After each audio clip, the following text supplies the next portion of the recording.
Nothing, sir. Sounded to me like somebody trying to send a message. Sounded like code. That wasn't code, sir. The sound you heard was the contraction of the tin roof. It's the metal cooling off at night. Oh. Sir, if you'd like to go back to your office, I'll let you know the moment I hear anything. No, I don't want to add to your problems. I'll stay right here. Yes. We should have heard something by now. Surely they've had time to get ashore and establish some sort of observation post by now, don't you think? Captain Brackett. What is it, Gil? I'm very busy. Please don't bother me. It's about this sea we had here, Sir Billis. Commander Perkins over at Operations estimates that Billis' act this morning cost the Navy over $600,000. 600? You get that guy in here. He's going to get shooting out. As soon as you hear something, let me know. No matter what I'm doing, you break right in. Yes, sir. Get in there. Captain Brackett, this is Lieutenant Buzz Adams, who flew the mission. Captain? Hi, Adams. Billis!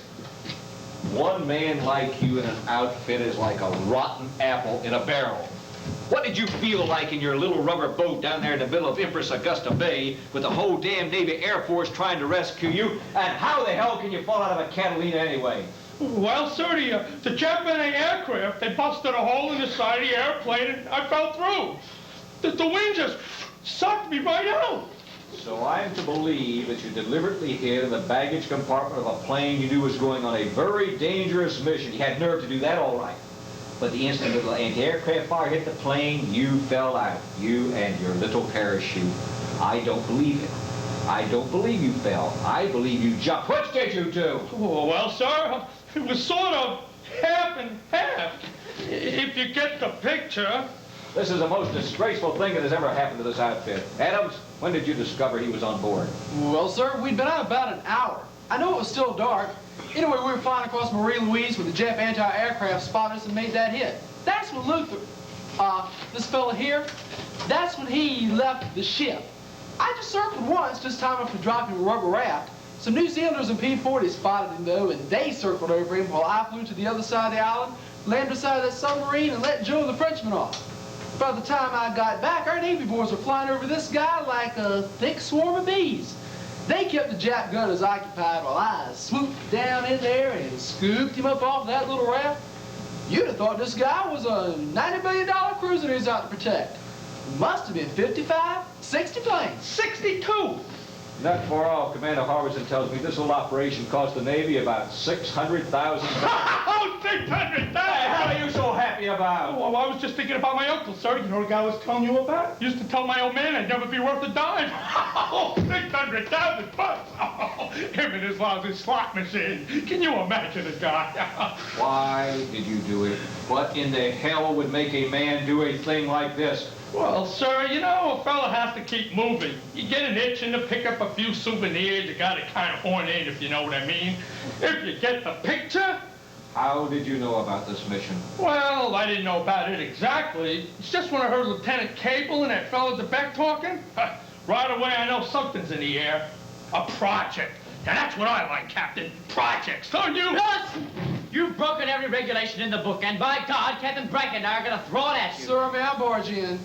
My co-pilot saw this whole thing, and he seems to think that this fellow Billis, down there in that little boat with all those planes circling over him, seems to think he caused a kind of diversionary action.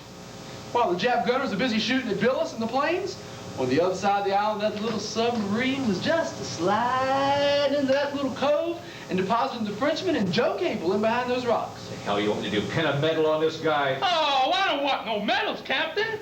But I could use a little freedom, you know? A little room to swing around in, if you know what I mean? If you get the picture. Get out of here. Oh, yes, sir. Get out of Yes, sir. here. Get the hell out of here. You iron belly, what would you have done? I'd have burned him in the brig. And I will, too, if I get half a chance. And so we are here. This is our first chance to send news to you. We have made contact with former friends of mine. We set up quarters in a mango tree, no room but a lovely view. First the weather. Rain clouds over Bulgaria, the trenches, blizzard, and New Georgia. We expect rain in this region from 9 o'clock till 2 o'clock. 900 to 1400. My friend Joe corrects me. 900 to 1400. And now our military expert, Joe. All your Navy, Marine, and Army pilots, write this down. Surface craft. 19 troop barges headed down a bottleneck, speed about 11 knots. Ought to pass Benegat about 2000 tonight, escorted by heavy warships. Now, there ought to be some way to knock off a few... Oh, boy, where are you going? I don't want to miss this takeoff. We'll be going out in waves tonight. In waves!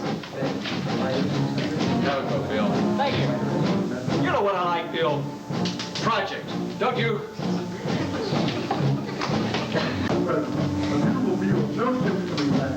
Okay, that's all I can be. Let's go. He's got to tell her something sometime. She hasn't heard from him for 2 weeks. She might as well know it now. Okay, send her in. Skipper always has to do the tough jobs. Captain Brackett, I know this isn't regular. It's about Emile DeBeck. I went to his house about a week ago to... Well, you know how people have arguments, and then a few days later they think of a good answer. Well, I went to his house, and he wasn't there. I even asked the children. He has 2 children. And they didn't seem to know where he was. At least I think that's what they said. They only speak French. And then tonight, while I was on duty in the ward, we get a lot of fighter pilots over there, the boys who knocked out that convoy yesterday. Well, you know how pilots talk about wingovers and Immelmans and things. I never listen usually, but tonight they kept talking about a Frenchman. The Frenchman said this, and the Frenchman said that. And I was wondering if this Frenchman they were talking about could be my Frenchman. Yes, Miss Forbush, it is. I'm sorry I couldn't tell you before now. As a matter of fact, if you wait a few minutes, you can hear his voice. His voice? Where is he? He's behind enemy lines with Lieutenant Cable. Hello, my friends and allies. My message today must be brief and sad. Lieutenant Cable, my friend Joe, died last night. He died from wounds he received 3 days ago. I will never know a finer man. I wish he could have told you the good news. The Japanese are pulling out and there is great confusion. Our guess is that the Japs will try to evacuate troops from Cape Esperance tonight. You may not hear from us for several days. We must move again. 2 planes are overhead. They're looking for us, I think. We believe that... What? Goodbye. That all? Can't you get them back? They're cut off. Poor Joe. Poor little Joe Cable.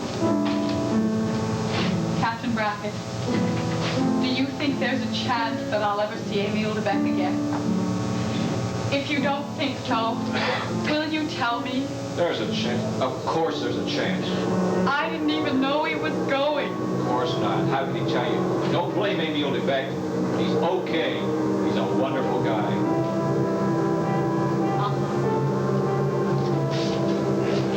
He does have a chance, doesn't he, Bill? Of course. There's always a chance. Well, let's get the coupling here.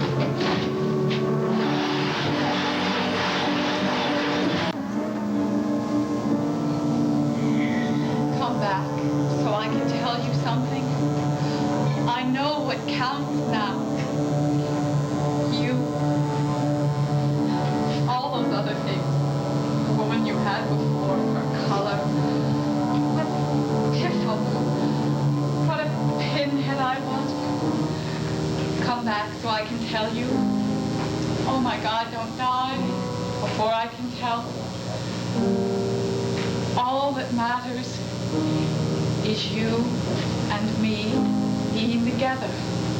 That's all, just together, the way we talked about the night we met, remember? Think only of that night. And live, Emile. Live.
table, please. Who are you? I am mother of Leah.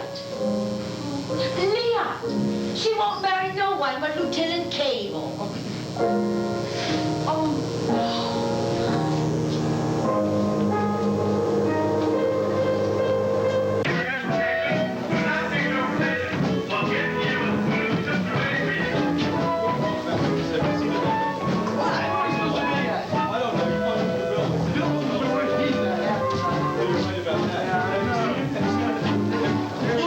Let's head back down the beach, huh? Our gate's about a mile down that way. Suppose they call our names. Yeah, they might be ready for us to go aboard. Yeah. They won't be ready for ours yet. It's the Navy.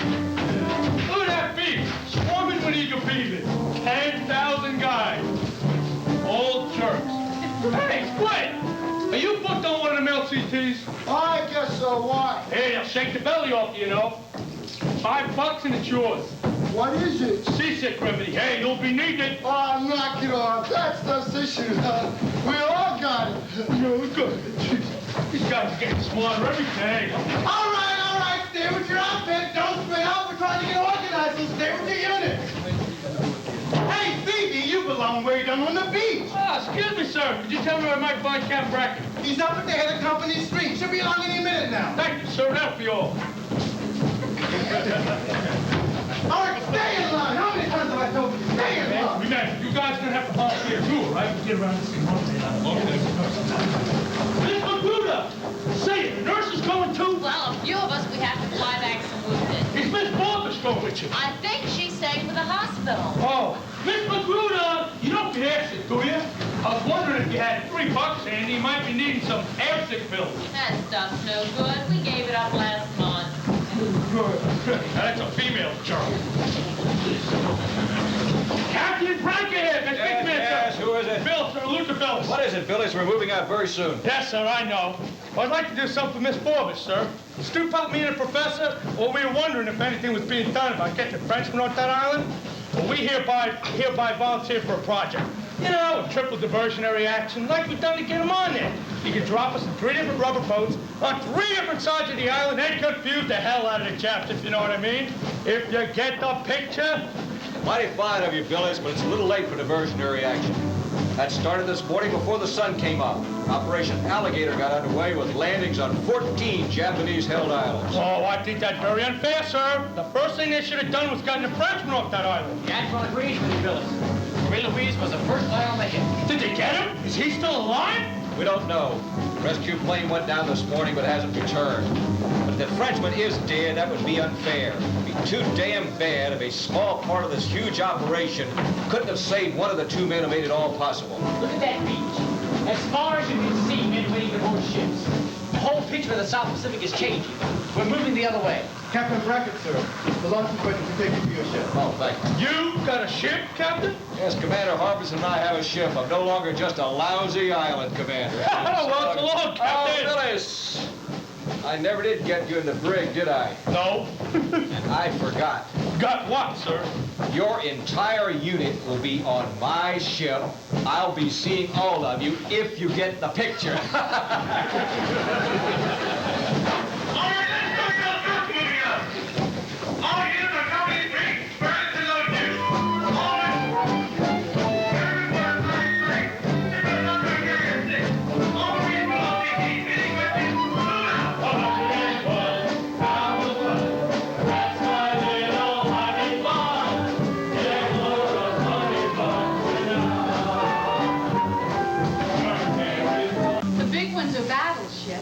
And the little ones are cruisers or destroyers. I never can tell the difference. What on earth are those? P-40. You're right. They're all getting ready to move out, you see, because, well, there's been a big change around here, and they're not going to be around much anymore, except off and on, a few of us. Oh, did you understand anything I said? Vous ne comprenez pas? Oui, nous comprenons. Now, while I'm down at the hospital, I want you to promise me to manger everything put before you on the table. Sur la table. Sur le table. Sur la table. Now, Jerome, come over here and sit down. Asseyez-vous.